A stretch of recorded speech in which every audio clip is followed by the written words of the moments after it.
আমি যখন ছোট ছিলাম তখন একটা বিষয় কখনোই বুঝতে পারতাম না। এই বিষয়টা ছিল গোয়াল ঘরকে কেন্দ্র করে। এই গোয়াল ঘরে বিভিন্ন রঙের গাভী এবং গরু ছিল। কোনোটার রং কালো, কোনোটার রং খয়েরি, আবার কোনোটার রং সাদা। তো কোনোটার শিং বড়, কোনোটার শিং ছোট। কোনো গাভী দেখতে বড়, কোনো গাভী দেখতে ছোট। কিন্তু তাদের দুধ যখন দোয়ানো হতো তখন সেই দুধের রং ছিল সাদা, এবং সেই দুধের পুষ্টিগুণ একই, স্বাদ একই। তো যখন এই বিষয়টা আমি বুঝতে পারলাম না, তখন আমি আমার মাকে জিজ্ঞেস করলাম কেন এরকমটা হয়।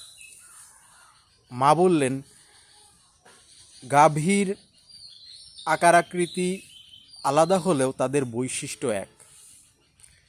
ঠিক এমনটাই আমাদের জীবনে আসলে ঘটে।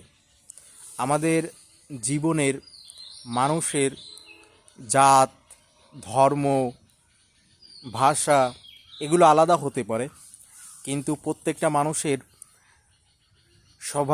সবার ঊর্ধ্বে যে বিষয়টা, সেটা হচ্ছে মনুষ্যত্ব, প্রেম। আপনি যখন প্রেম বিতরণ করবেন সাধারণ মানুষের মধ্যে, তখন আপনার মূল্যটা অনেকটা বেড়ে যাবে।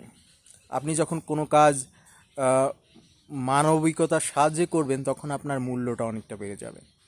তাই জীবনে সফল হতে হলে মানুষের সাথে মিশুন, আর প্রেম বিতরণ করুন, এবং অবশ্যই অবশ্যই মনুষ্যত্ব বজায় রাখুন। ধন্যবাদ সবাইকে, ভালো থাকবেন।